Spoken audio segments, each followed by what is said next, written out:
আপনাকে দেখে আসলে খুব ভয় পেতাম যে কেমন উনি কিরকম রিঅ্যাক্ট করে। বাট আপনি আপনার কো-আর্টিস্টের সাথে এত সুন্দর করে মানিয়ে নিতে পারেন, এটা আপনার সবচাইতে বড় গুণ। মিশা সওদাগর, যাকে আমি মিশা বলে ডাকি, আমার অত্যন্ত স্নেহভাজন এবং সবসময় ভাইয়া এবং এই জাতীয় সম্বোধন করেছে এবং সিনিয়রদের প্রতি ভীষণ সে রেসপেক্টফুল। 90 দশকের মাঝামাঝি সময়ে আমি আর মিশা একসময় বেশ অনেকগুলো কাজের সঙ্গে সংশ্লিষ্ট ছিলাম। মনে আছে কক্সবাজারের ওই দীর্ঘ সি বিচে আমরা অনেকক্ষণ ধরে অভিনয় নিয়ে, আগামী ছবি নিয়ে, এগুলো নিয়ে কথা বলেছিলাম। আমি জানি না মিশা আমার মনে আছে কিনা। আর সে সময় মিশা আজকের এই মিশা সওদাগর হয়নি। ওই মুহূর্তটা আমার কাছে খুব জ্বলজ্বলে এবং উজ্জ্বল মুহূর্ত হয়ে আছে। মিশা সওদাগর একটা সময় যখন কমার্শিয়াল সিনেমাতে আমাদের যে অর্থে খারাপ মানুষ, অর্থাৎ ভিলেনের যখন সংকট, সে সময় কিন্তু মিশা নিজেকে প্রতিষ্ঠিত করেছে। আমার মনে আছে যে ফরিদি কাজ করতো, মাইন ফরিদি, খুব সাকসেসফুল খল চরিত্রে সে অত্যন্ত একজন কি বলা যায়, যার নামেই সিনেমা চলেছে এমনও হয়েছে।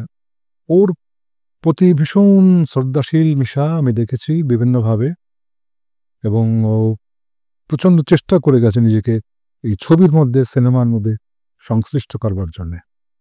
ইদানিংকালে কিছু ছবি আমি দেখেছি, বিশেষ করে আমি বরবাদ দেখেছি। বরবাদে তার একটু আন্ডারটোন অভিনয় থেকে শুরু করে টার্ন টুইস্ট এটা অন্যরকম লেগেছে। আমাকে অবশ্য মানে ফোন করে বলেছিল, মানে মেসেজ করে একটু দেখবেন, তার আগে আমি দেখে ফেলেছি।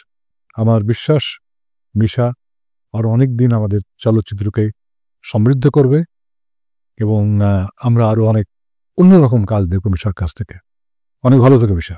আমি যখন ফার্স্ট ইন্ডাস্ট্রিতে আসি, আমার ফার্স্ট মুভিতে আমি আপনাকে কো-আর্টিস্ট হিসেবে পাই। আপনাকে দেখে আসলে খুব ভয় পেতাম যে কেমন উনি কিরকম রিঅ্যাক্ট করে। বাট আপনি আপনার কো-আর্টিস্টের সাথে এত সুন্দর করে মানিয়ে নিতে পারেন, এটা আপনার সবচাইতে বড় গুণ। আমি শুধু এই একটি গুণের কথা বললে ভুল হবে। আপনার অনেক অনেক গুণের মধ্যে আপনি আপনার প্রফেশনের জায়গাটা আর পারিবারিক জায়গাটা এত সুন্দর করে গুছিয়ে রেখেছেন, এটা আমার কাছে সবচাইতে ভালো লাগে। এত এত ছবি করেছেন, দর্শকদেরকে এত এত সুন্দর ছবি উপহার দিয়েছেন। আপনার মতন এরকম গুণী অভিনেতা যে বাংলাদেশে আছে, সেটা হয়তোবা অনেকেই সেভাবে মূল্যায়ন করে না।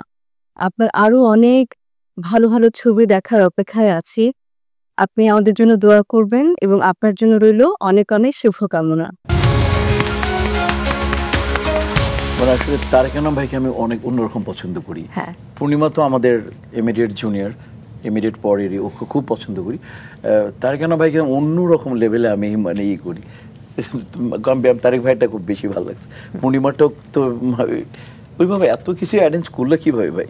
আমাদের যে টিম রয়েছেন, টিম মিলে আসলে পুরো কাজগুলো করে থাকেন, এবং আমরা চাই যিনি আমাদের এখানে আসেন তাকে একটু আনন্দ দিতে, একটু ভালো বোধ করাতে এবং তাকে সম্মানিত করতে। মানে যারা যারা বলেছেন, মানে অন্তত এটা সম্মানিত বোধ করছে আর কি, মানে যোগ্যতার চেয়েও বেশি প্রাপ্তি মনে হয়ে যাচ্ছে।